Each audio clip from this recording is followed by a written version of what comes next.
Communication through art and symbolism is intertwined throughout the history of man. Our species has been making art since the dawn of our existence, and it has only gotten more diverse and elaborate as the centuries and eons passed. From our humble beginnings as the painters of cave walls, to our personal adornments through the application of jewelry and tattoos, or our desire to leave objects for the dead, modern humans have always had a drive to interpret the world around them and express themselves through symbols. Around 50,000 years ago, man began to develop language. It is thought to have developed nearly simultaneously with symbolic design, representational images, and art. Although humans did not also develop writing at this time, they did make marks on bones and stone. A precursor to language, these markings are thought to have represented numbered objects or the passage of time. The archaeological evidence gathered from paintings, sculptures, grave excavations, human remains, and the study of modern primitive humans help us to understand the symbols of art and their function within societies.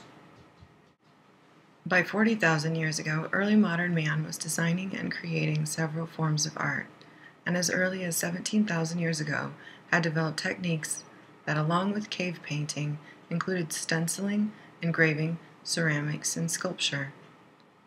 Cave paintings were typically found far from the mouths of caves they were discovered in.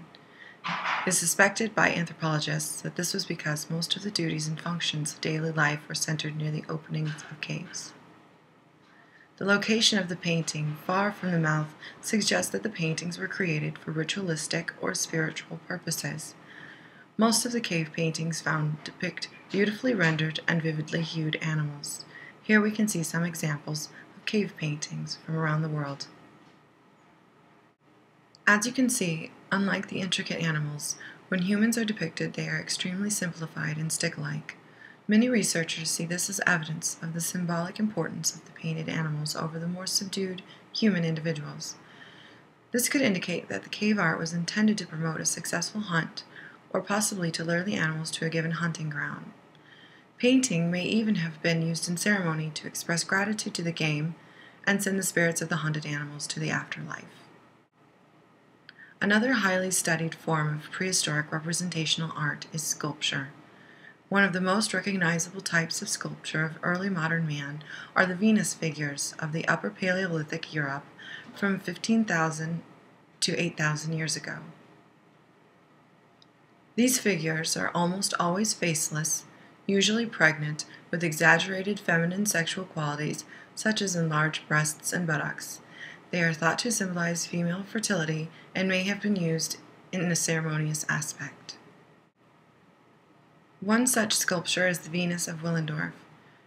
This piece is dated to about 25,000 to 21,000 BC. The figure is carved from limestone and, due to its small size, is considered portable art. Here you can see her small size.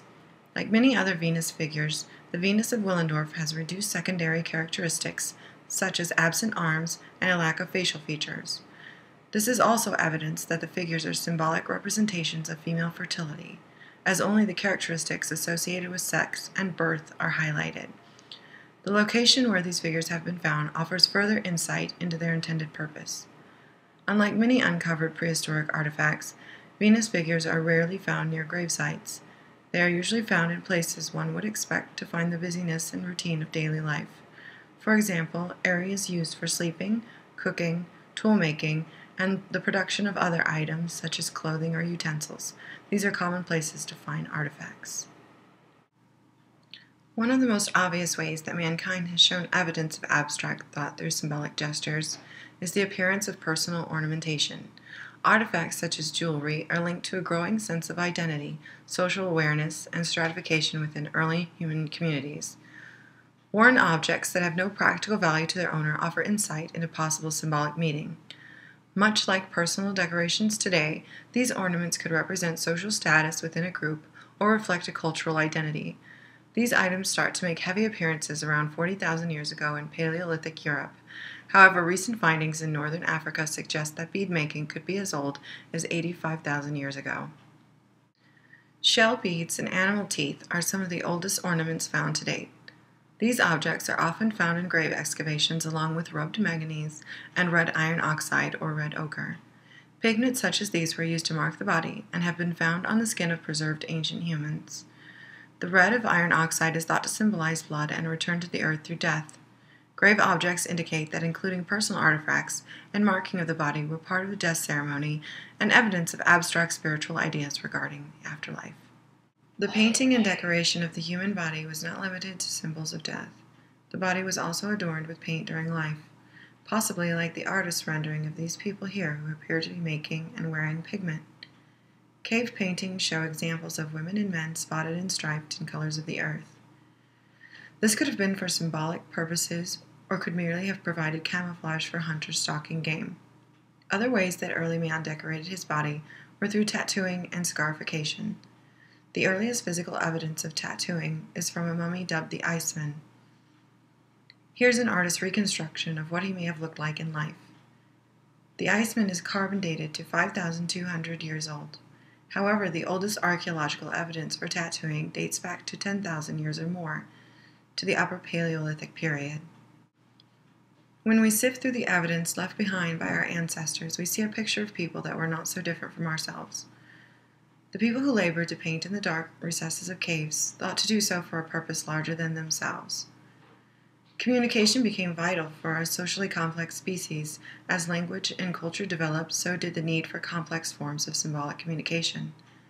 The evolution of art and ornamentation methods by early modern humans indicates that our ability to think in the abstract and create symbols to communicate these new ideas progressed quickly and continued through prehistory and into today. Our modern world still creates symbols through art and personal adornment.